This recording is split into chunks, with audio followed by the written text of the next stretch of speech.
Good morning, students. Today we are doing chapter 11 Theory of Supply in Perfect Competition. सबसे पहले concept of supply. Supply क्या होती है कि किसी प्रोडक्ट की, किसी गुड्स की वो क्वांटिटी जिसे एक सेलर जो क्या है, जो प्राइजेस हैं सर्टेन टाइम में उसको बेचने के लिए वो तैयार है, यानी कि प्रोडक्ट और सर्विसेज की क्वांटिटी एक सर्टेन प्राइस पर बेचने के लिए जो रेडी होता है एक सेलर, उसे हम क्या कहेंगे? सप्लाई कहेंगे। डेफिनेशन देखिएगा, the supply of goods is the quantity offered. कि सप्लाई, गुड्स की सप्लाई क्या है? कि वो क्वांटिटी ऑफर्ड है जो sale in a given market at a given time at various prices. कि एक गिवन टाइम पर और डिफरेंट मार्केट्स में और डिफरेंट प्राइसेस पर जो क्या है वो बेचने के लिए आती है, उसे हम क्या कहेंगे? सप्लाई कहेंगे। अब देखिएगा difference between stock and supply. Stock और सप्लाई क्या होती है, क्या इसमें कोई डिफरेंस है? तो वो हमें बताना है। अब देखिए, हम नॉर्मली बात करते हैं तो हम सप्लाई और स्टॉक को एक ही वर्ड में लेते हैं, पर जो इकोनॉमिक्स है यहाँ पर दोनों अलग अलग होती हैं।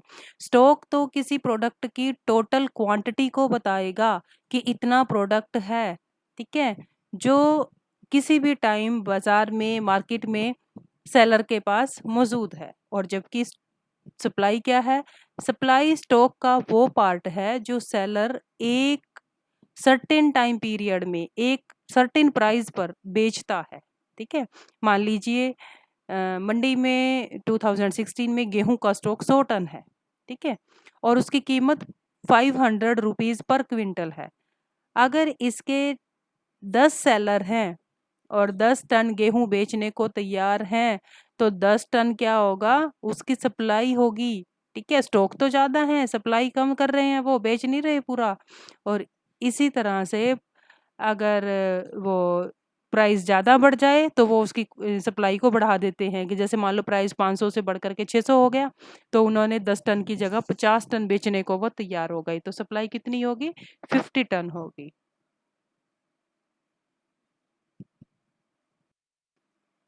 नेक्स्ट चलिए, difference between supply and quantity supplied of A commodity. अब सप्लाइड क्या है और क्वांटिटी सप्लाइड क्या है वो देखिएगा। क्वांटिटी सप्लाइड क्या होती है? किसी प्रोडक्ट की वो स्पेशल क्वांटिटी जो एक सर्टेन टाइम पीरियड में और एक सर्टेन प्राइसेस पर सेलिंग के लिए तैयार की जाती है। और सप्लाई क्या है? सप्लाई किसी प्रोडक्ट की वो डिफरेंट क्वांटिटीज हैं जो एक सर्टेन टाइम पीरियड में डिफरेंट डिफरेंट प्राइसेस पर बेची जाती हैं, तो उसे हम क्या कहेंगे? सप्लाई कहेंगे।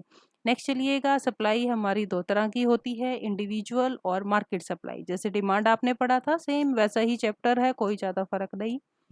अब चलेंगे इंडिविजुअल सप्लाई क्या होती है। इंडिविजुअल सप्लाई वो सप्लाई है जो एक फर्म, किसी प्रोडक्ट की वो मात्रा किसी एक फर्म के द्वारा बाजार में करी जाती है, यानी कि डिफरेंट फर्म्स है, सिर्फ एक ही सप्लाई कर रही है, तो उसे हम क्या कहेंगे? इंडिविजुअल सप्लाई या फिर व्यक्तिगत पूर्ति। और जो हमारी मार्केट क्या है? मार्केट में जब जो हमारी डिफरेंट फर्म्स हैं, जितनी भी फर्म्स हैं इंडस्ट्री में, वो सारी मार्केट में प्रोडक्ट को भेज देती हैं, तो वो क्या होगी? हमारी मार्केट सप्लाई होगी। अब सप्लाई शेड्यूल क्या होता है? कि जब जो डिफरेंट क्वांटिटीज आप बेचने के लिए भेजी जा रही हैं, उसको जब आप एक शेड्यूल में, एक टेबल में शो कर देंगे, तो वो क्या हो जाएगी? सप्लाई शेड्यूल हो जाएगा। ये भी दो तरह का होगा, इंडिविजुअल और मार्केट सप्लाई शेड्यूल। इंडिविजुअल क्या होता है? जब एक फर्म भेज रही है, मान लीजिए आइसक्रीम की प्राइस कितना है? प्राइस है 5, तो उसने एक भी यूनिट को सेल नहीं किया। फिर 10 हो गया, नहीं सॉरी 10 हो गया तो 10 बेची, 15 हो गया तो 20 दी, 20 हो गया तो 30 दी। यानी कि ये सप्लाई शेड्यूल क्या दिखा रहा है? जैसे जैसे प्राइस बढ़ रहा है वैसे वैसे सप्लाई भी बढ़ रही है। अब चलिएगा मार्केट में। मार्केट का डिमांड शेड्यूल क्या होता है? कि जब मार्केट में एक प्रोडक्ट की जितनी भी फर्म्स हैं, मान लीजिए आइसक्रीम की दो फर्म्स हैं, ए और बी, और डिफरेंट प्राइजेस पे वो कितनी सप्लाई कर रही हैं, जैसे 5, 10, 15, 20, ठीक है, प्राइस की आइसक्रीम का प्राइस है। और ए फर्म कितना दे रही है? पहले 0 दिया, फिर 10 दिया, 20 दिया, फिर 30 दिया। और बी फर्म जो क्या है 0, 5, 10, 20 दे रही है, यानी कि ए से कम दे रही है। तो मार्केट की कितनी हो जाएगी, ए और बी दोनों को जोड़ करके जो क्या है वो क्या आ जाएगी आपकी market supply. So this is all about this topic, so you have to revise it and also note down. Thank you.